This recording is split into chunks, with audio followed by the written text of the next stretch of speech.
Welcome, everybody. We have a fantastic interview with some of the folks who are going to be a part of the Annapurna Showcase. You know, I love those folks. They are amazing. I love everything they do. They produce nothing but bangers. They put nothing but dope stuff into the world. And today we're hanging out with Chelsea Hash, who's the game director on Solar Ash. Chelsea, how are you doing? Thank you so much for being here today. No, I'm doing great, Kahlief. Happy to be here. Awesome. So I am amazed at what you've all been able to put out into the world. I'm excited for the game. I remember seeing a quick trailer of it, and my first reaction was, "Holy shit! What is this? This looks cool." Yeah. I am hyped for this, to be able to say the least, because games that look like this and feel like they're going to be really, really cool in the way that they kind of have this really fine energy to it. Games like that, I'm really excited about. Give the folks at home a little bit of info about what Solar Ash is and what kind of game it is. Awesome. Yeah. So what we've been saying is it's a little bit like Jet Set Radio meets Shadow of the Colossus meets Mario Galaxy. Ooh. But with like an indie vibe and the package that made sense for a smaller team. And, all over with that like Heart Machine color and soul and a little bit of darkness, but in a bright neon package, 100%. Yeah. So, we're so excited to have people actually get hands on it. Been working on it for a little more than 4 years, and it's been a huge labor of love for some like crazy talented devs. So it's super excited. I mean, Heart Machine also doesn't miss. Like, Heart Machine just produces dope stuff all the time. So, coming off the previous games, I'm sure there's always this want to kind of, let's either dig into some ideas that we didn't dig into before. Teams expand, contract. A lot of things happen between the times of a game being released and a new game coming out. What were some of the conversations that happened in the team that said this is a different direction that we want to move in, and this is how we want to go with Solar Ash? Yeah, I think like it was really exciting for me to come in early on after Alex had sort of talked to the team and said, it's like we felt really successful. We spent a lot of time in this 2D space. I think we're ready for 3D.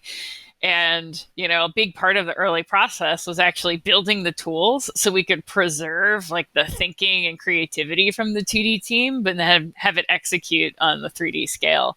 So I think a lot of the energy is just moving forward and sort of feeling like you've plumbed the depths of one game type, and then you're ready to experiment with another. I mean, I think it's just a lot of the like bravery, of the team in general, where it's actually about always moving ahead and not just sort of like sitting on a formula. Yeah, I mean, I love that because Heart Machine is very, very known for kind of a very 2D aesthetic in the ways that it kind of made games, and now seeing this very, very like I'm just watching this while we're talking, and this is gorgeous. This looks beautiful.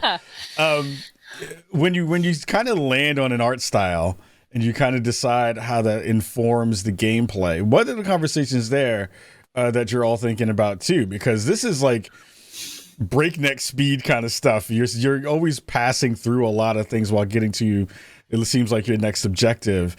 How do you kind of land on how you mash up the art style and the gameplay to kind of be really cohesive together?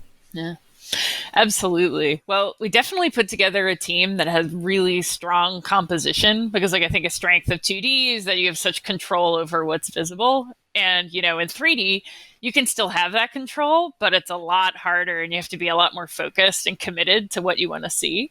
And so we're working with some really great graphics engineers, Brett Lazier from Skylanders, that put together a custom shading model, custom rendering buffer. You might see those big blue clouds. That's using some special tech that's not out of the box, and then the art lead, Cosmo Gluzzi, to get us that, it's like, oh, we have these amazing backdrops that like frame your perspective in a way that I feel like comes together in some of the Heart Machine DNA is still there. Like the composition, seeing things in the distance that, are telling you where you're heading, seeing things up front in bright colors with strong like shadow and light that, it's like, even though it's in 3D, I feel like, even as Heart Machine continues, you're going to look at a screenshot and say, that's a Heart Machine game. I kind of love that. There is like a meat to, what Heart Machine puts out there that people kind of know and love and attach themselves to.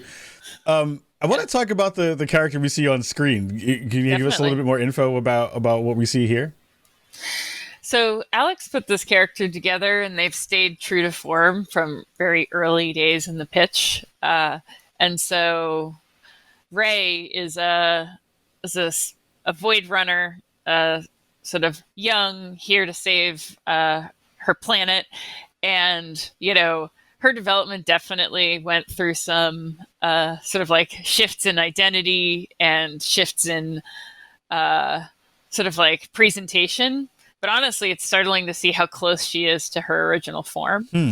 And what we're hoping is that as players, like, spend time with Ray and the rest of the world, that they get to know, they get to know the whole world lore in a way that like frames Ray's like participation here as like something really interesting. So we've got a little bit of mystery going on that I think the interested player will definitely find. Like, one thing that was really important to us is that we have a really strong backstory and world lore, but that it doesn't get in the way of the action. And so in this way, it's a game that's going to be sort of like varying lengths depending on how much you want to dive deep into that. And I think that's something that it's like, it respects your time. Yeah. And I think that's something where it's sort of like, we want to leave people hungry to search out those answers and not necessarily, like hold you in place and force you to like dig through all of it. I love that balance of traversal and exploration and just like the solid gameplay that you wind up getting in a thing like this. But I also just love the way that you all have decided to turn the game space on its head with all these kind of multiple layers of, kind of traditional one plane kind of gameplay that then moves into this whole other space where you're flipping people around, flipping the boards around, flipping the whole landscape around. How important was it for that to be also like a kind of way to inform the gameplay of where you're kind of checking that out, but also giving the game this very, very kind of fluid traversal piece to it? I feel it all just like comes down to intention. We said we want it to feel fast, we want it to feel smooth, and we want you to feel curious about what you're doing. Yeah. So if it's not making you curious, if you're not always looking ahead, if it's sort of like we moved it around. Like, I think the main thing is having such a strong core goal. Yeah. We spent a lot of time trying it in the ways that worked for the player's experience. We hope the players come in here and they always have this like drive to move forward. And there were a lot of different configurations we tried that didn't work, but it's like the heart of what we wanted to present has been there the whole time. But being honest, like being willing to try some really, really crazy stuff and then saying like, okay, that didn't feel better, and it's like, I think always pushing for something that felt good, was like every day, and there's some deep commitments to things that we ended up pivoting on at the last second. And being willing to do those kinds of pivots was like also what I think is sort of like part of like what's really exciting as an indie developer. When you're a huge studio, you sort of have to stay the course and commit to the plan. And it was really great to commit to the spirit of it. But the details of how you do that are like what makes it feel experimental. So it's like, in many ways, this is a crazy, wild game with all this gravity and color and light and these huge experiences, but it's also very grounded in something that should feel accessible, and familiar. I like that. I mean, and this is again one of the reasons why we love kind of covering games that get published by Annapurna too, which is, it feels like there are very few pubs who give teams the space to work like this and figure out good ways to bring their products to market and their games to the world. Any cool like nuggets of stuff about like working with those folks? Because I've always thought it was interesting that we don't get a chance to talk about that much.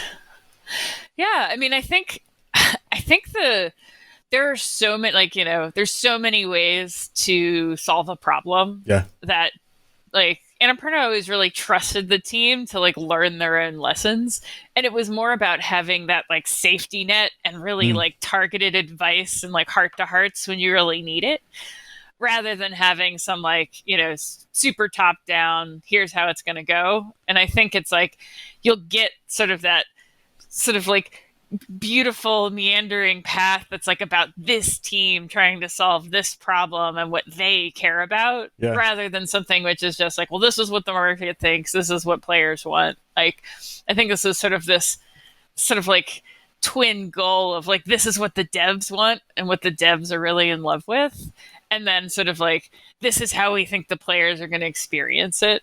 That was just like that kind of experience. You always felt very like trusted, you know, to learn those lessons and to basically not afraid to get weird. I love that. I love that. Yeah. I know we don't have you for long, and thank you so much for taking the time to talk to me today. I'm very excited for this game. This is one of like my most anticipated games, so I'm very, very hyped for this. Give the folks at home a little bit more information about when we should expect to see it out in the world. All right, so we announced our release date, October 26th. Yeah. We're putting those finishing touches, and can't wait to get it out end of the year. Excited. Thank you so much for being here. I am, again, extremely excited for what this is going to wind up being. I am dying to play it. I've been poking my Annapurna peeps to be like, yo, let me touch it, let me get a chance to play it already. So I'm excited to have it. And Chelsea, thank you so much for being here today. I appreciate your time. Oh, thanks so much. All right, everybody. We'll be back in a bit. We have more conversations with more amazing devs from the Annapurna Showcase. We're going to be showing off all of their dope games you're going to be able to play very, very soon. We'll see you all very soon. Be back in a bit.